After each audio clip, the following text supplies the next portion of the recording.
Hello everyone, this is Kat, and today I'm going to be working on the thermocouple offset on my L&L new to me kiln. Whenever I last fired, I don't know if you saw the video or not, all of my cones flattened out. I used a 5, 6, and 7 because I wanted a cone 6 firing. Well, I probably got like an 8 or an 8.5 firing apparently, according to the cones. So whenever I'm going to be changing the offset, this is the first time to try to do this. I've not used digital before. I've only used kiln setter previous to these last couple of attempts anyway.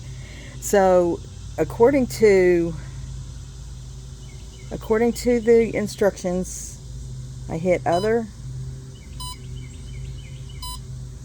5, 6, 7, 8. Oop, that was 7. That's 8.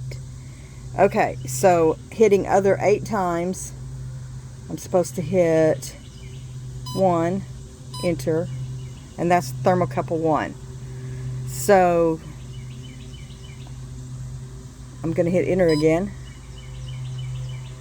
And as we can see on this, the thermocouple has been set for 10 degrees offset, when originally it comes from the factory about an 18, I believe.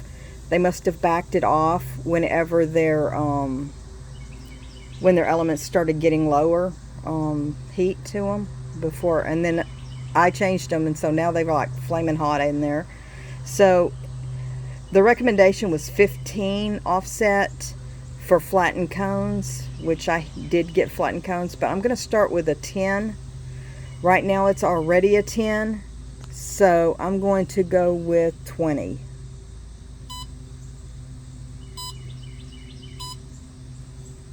Now the second thermocoupler, enter, and it's also a 10, so I'm going to go with 20 there.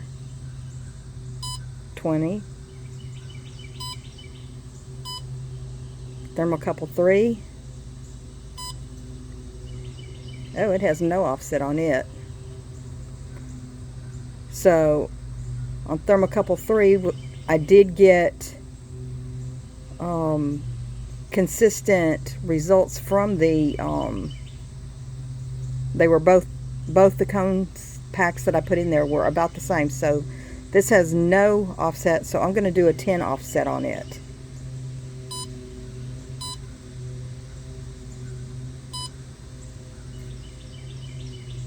And see that 105, this is Texas. This is, if I waited until under 100 to open any kind of kiln, I would never open a kiln. Anyway, so apparently that's all there is to it. And I will show you on the next firing if that was effective or not. Thank you very much. Bye.